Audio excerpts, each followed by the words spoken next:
धर्मराज युधिष्ठिर बोले, हे जनार्दन, आपने माघ मास की शुक्ल पक्ष की एकादशी, जिसका नाम है जया एकादशी, उसका अत्यंत ही सुंदर वर्णन किया। अब आप फाल्गुन मास के कृष्ण पक्ष की एकादशी का क्या नाम है तथा उसकी विधि क्या है, कृपा करके आप मुझे वह भी बताइए। तब श्री भगवान बोले, हे राजन, फाल्गुन मास के कृष्ण पक्ष की एकादशी का नाम है विजया एकादशी।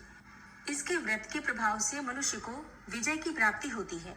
यह सब व्रतों में उत्तम व्रत है। इस विजया एकादशी के महात्म के श्रवण व पठन से समस्त पाप नाश को प्राप्त हो जाते हैं। भयंकर शत्रुओं से जब आप घिरे हुए हो और पराजय सामने खड़ी हो, उस विकट स्थिति में विजया नामक एकादशी आपको विजय दिलाने की क्षमता रखती है। एक समय की बात है, देवर्षि नारद जी ने जगत पिता ब्रह्मा जी से कहा, महाराज, आप मुझसे फाल्गुन मास के कृष्ण पक्ष की एकादशी का विधान कहिए। ब्रह्मा जी कहने लगे कि हे नारद, विजया एकादशी का व्रत पुराने तथा नए पापों का नाश करने वाला है। इस विजया एकादशी की विधि मैंने आज तक किसी से भी नहीं कही।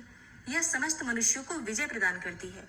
त्रेता युग में मर्यादा पुरुषोत्तम श्री रामचंद्र जी, जो श्री विष्णु के अंशावतार थे, जब उनको 14 वर्ष का वनवास हो गया, तब वे श्री लक्ष्मण जी तथा सीता जी सहित पंचवटी में निवास करने लगे। वहां पर दुष्ट रावण ने जब सीता जी का हरण किया, तब इस समाचार से श्री रामचंद्र जी तथा लक्ष्मण जी अत्यंत व्याकुल हुए और सीता जी की खोज में चल दिए। फिर घूमते घूमते वे मरणासन जटायु के पास पहुंचे, तो जटायु ने उन्हें सीता जी का सारा वृतांत सुनाया और वृतांत सुनाकर वह स्वर्गलोक चला गया। कुछ आगे जाकर उनकी सुग्रीव से मित्रता हुई और बाली का वध किया। हनुमान जी ने लंका में जाकर सीता जी का पता लगाया और उनसे श्री रामचंद्र जी और सुग्रीव की मित्रता का वर्णन किया। वहां से लौटकर हनुमान जी ने भगवान राम के पास आकर सब समाचार कहे। तब श्री रामचंद्र जी ने वानर सेना सहित सुग्रीव की सहमति से लंका को प्रस्थान किया। जब श्री रामचंद्र जी समुद्र के किनारे पहुंचे, तब उन्होंने मगरमच्छ आदि से युक्त उस अगाध समुद्र को देखकर लक्ष्मण जी से कहा कि इस समुद्र को हम किस प्रकार से पार करेंगे। श्री लक्ष्मण जी ने कहा, हे पुराण पुरुषोत्तम, आप तो आदि पुरुष हैं, सब कुछ जानते हैं। यहाँ से आधा योजन दूर पर कुमारी द्वीप में वक्तालभ्य नाम के मुनि रहते हैं। उन्होंने अनेकों ब्रह्मा देखे हैं। आप उनके पास जाकर इसका उपाय पूछिए। लक्ष्मण जी के इस प्रकार के वचन सुनकर श्री रामचंद्र जी वक्तालभ्य ऋषि के पास गए और उनको प्रणाम करके बैठ गए। मुनि ने भी उनको मनुष्य रूप धारण किए हुए पुराण पुरुषोत्तम समझकर उनसे पूछा कि हे राम, आपका आना कैसे हुआ। रामचंद्र जी कहने लगे कि हे ऋषि, मैं अपनी सेना के सहित यहाँ आया हूँ और राक्षसों को जीतने के लिए लंका जा रहा हूँ। आप कृपा करके समुद्र पार करने का कोई उपाय बतलाइए। मैं इसी कारण से आपके पास आया हूँ। भगवान श्री राम की ये बातें सुनकर वक्तालभ्य ऋषि बोले कि हे राम, फाल्गुन मास के कृष्ण पक्ष की एकादशी का उत्तम व्रत करने से निश्चय ही आपकी विजय होगी।